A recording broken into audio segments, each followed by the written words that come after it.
5 oras bago ang kanyang flight patungong Cebu, nasa NAIA Terminal 3 na si Jepoy Evalias kasama ang kanyang anak. Para makaiwas sa traffic baka mahuli sa flight, hinahabol namin yung oras. Sina Marife at Vincent na uuwing Dumaguete at Bacolod City. Maaga rin sa paliparan lalo't inaasahan nilang heavy traffic.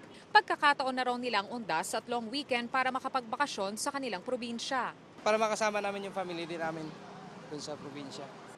Mag-aalauna ng hapon nang dumami ang mga pasahero sa mga check-in counters ng terminal. Naging mahigpit naman ang pag-check ng mga flight details ng mga pasahero bago makapasok ng terminal. Ayon sa Manila International Airport Authority, simula noong Lunes, nagdagdag na sila ng mga tauhan sa lahat ng paliparan. May contingency plan din daw ang airlines para sa pagdagsa ng mga pasahero. Hinikayat naman ng NIA ang mga pasahero na sumunod sa airline regulations sa baggage allowance at alamin ang mga pwede at hindi pwedeng dalhin. Siguraduhin lang po na kayo po ang nag-iimpake ng mga bags ninyo para po alam ninyo kung ano po ang contents, no? At maiwasan po natin yung mga reports or wrong reports na sila po ay nawawalan ng kanilang mga gamit sa kanilang maleta.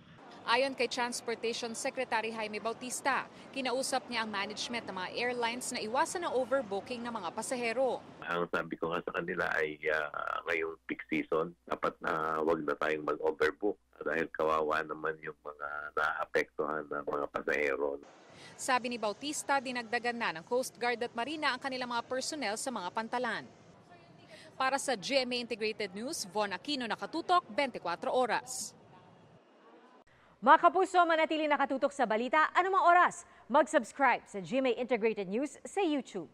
At sa mga kapuso abroad, samahan nyo kami sa GMA Pinoy TV at sa www.gmanews.tv.